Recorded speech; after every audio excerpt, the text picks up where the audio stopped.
recording, Joe, so I'm not talking to you, babe. Okay, so this is AUPD foil around the piece of cardboard. But I used some of the magic glue to make it the cardboard into a bioplastic. The magic glue is called Elmer's, and you get it at the dollar. I get it at the dollar store, right? Get everything at the dollar store, man. And then I add some kaolinite clay, but you can just get like dust on the side of any old dirt road. Any dirt road near you will do. And that's why it's kind of goldish colored in here. There's a little bit of gold in there. There's only one gold metal in the periodic table, and that's what that is, along with platinum or palladium. And in this case, I used a white dust that is called kaolinite clay, and we make plates from it, and I get platinum and palladium from the stuff we make plates from. I'm not the first one to figure it out. This is structurally hard. It is seriously hard. It's a little bit flexible. It weighs about a gram, maybe 2 grams, something like it. Doesn't hardly weigh anything, and yet it's hard enough to make. See this box that I'm using here? Listen to this box, man.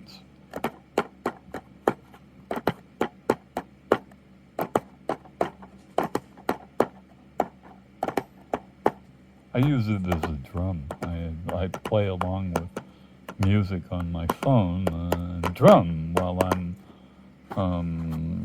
laying here trying to get better, and I'm sick. I've been sick for a long time, so I entertain myself by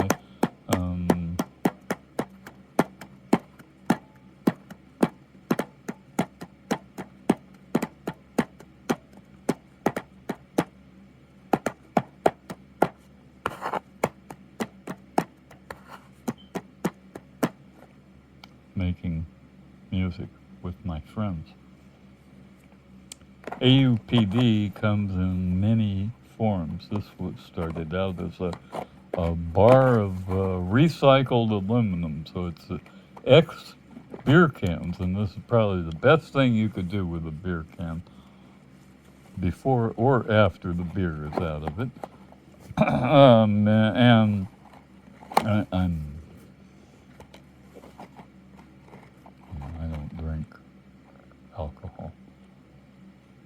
I do, however, make palladium and platinum from recycled beer cans. That's what this is. This started out as a 4-ounce bar of aluminum. It's now a 5-ounce bar of palladium with a little gold in it, and I'll blow it up here in a sec. And you can see that it's got kind of a goldy color to it when I change the light. Just can't focus in there.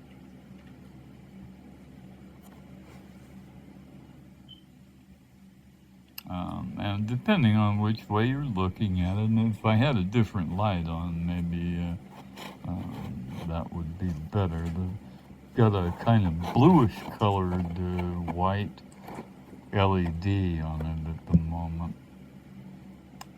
But what you do see is probably kind of some bluish and reddish, and the palladium actually is about half the size of a wavelength of visible light, and it makes rainbows. um, which is way cool. And this is, not quite it's not heavy like steel, but it's structural like steel. It's really, really strong and really, really hard, and it has a really, really high melting point. Aluminum is not, right? It's kind of brittle. We have to add magnesium to it to make it malleable, to make it, flexible enough to use as a structural material, and that makes it burnable. Aluminum will actually burn, and I used to work on VWs, right? And you run one of those engines out of oil, the old VW air-cooled guys, and they burn. They burn. That's why the Hindenburg burned, right? The dirigible. It wasn't the hydrogen. The hydrogen went away almost right away. The aluminum burned. Big time. This, you can't even melt it with the normal flame, like a propane torch or something like that. I can get it hot, but it doesn't melt. I can sit here like this forever.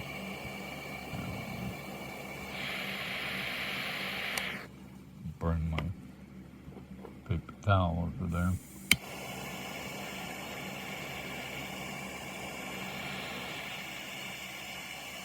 But it doesn't melt. It's real hot, but it doesn't melt.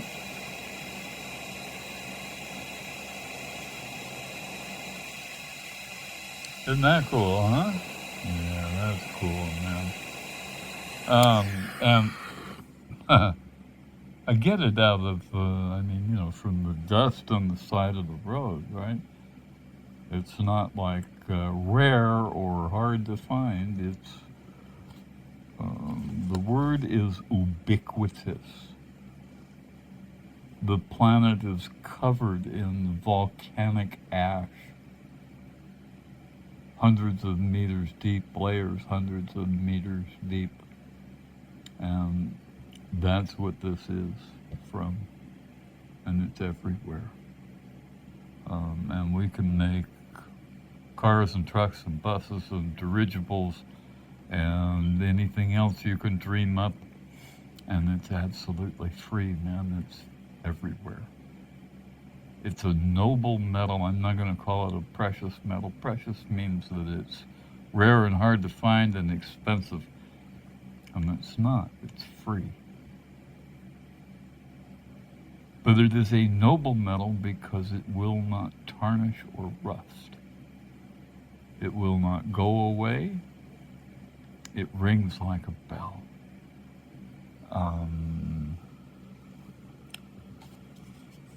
See this stuff here? When I sealed this,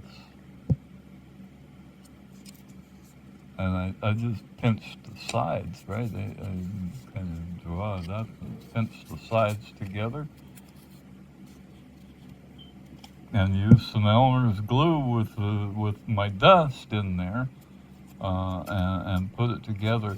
And there was Elmer's glue inside, right? And so the cardboard was all soggy, and it was wet inside for months, literally months, because that glue sealed it. And I had to poke a hole in it to let it dry out. You can see the hole there, I think. Far out, huh? And it's really light. I'm going to make the floors of my dirigibles and the walls of my dirigibles out of this stuff.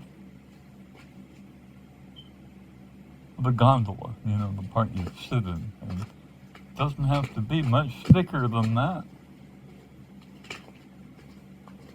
And mine, of course, won't burn or fall out of the sky. The Hindenburg was hit by lightning from a conductor moving through a magnetic field. It developed a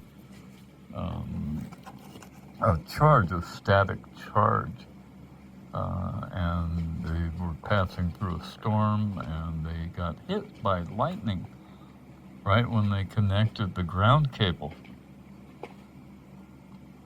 And that's what caused the Hindenburg to burn. And so I'm going to make dirigibles that fly, across the ocean and around the world and basically for free. So, and they don't have to break, they don't have to burn, they don't have to do anything other than just fly around. I can make them solar powered or hydrogen powered, hydrogen oxygen gas, made from a catalytic reaction with palladium and water, and platinum and water. It's a two-step process, and it's a catalytic reaction, which means it's not using up anything. It's just the catalyst acts to facilitate the process, but does not participate in the process, and so the palladium and platinum remain, and all you got to do is add water, and you get hydrogen, oxygen, gas. And I didn't actually figure that out. I got that from the American Chemical Society, I think August 2019 in their publications.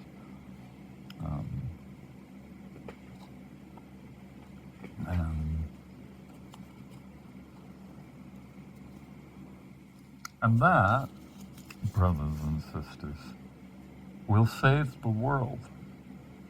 Because global warming isn't a joke. And this doesn't use my process here. I'm using some butane, which is probably obtained from petroleum oil. I think during the processing of petroleum oil, but natural gases and my hydrogen gas can be used. And hydrogen and oxygen gas creates water vapor when you burn it. It has a flame that's over 2,000 degrees Celsius. And you have to have something like platinum or palladium to hold up to it because of that high temperature. That's always been a problem with steel and aluminum because they melt.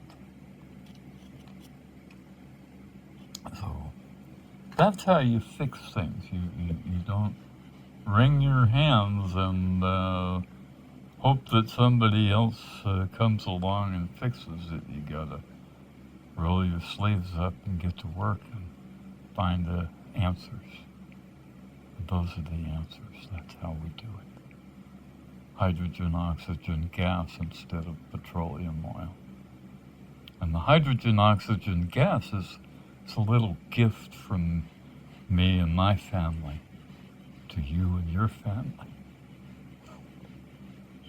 Peace, y'all.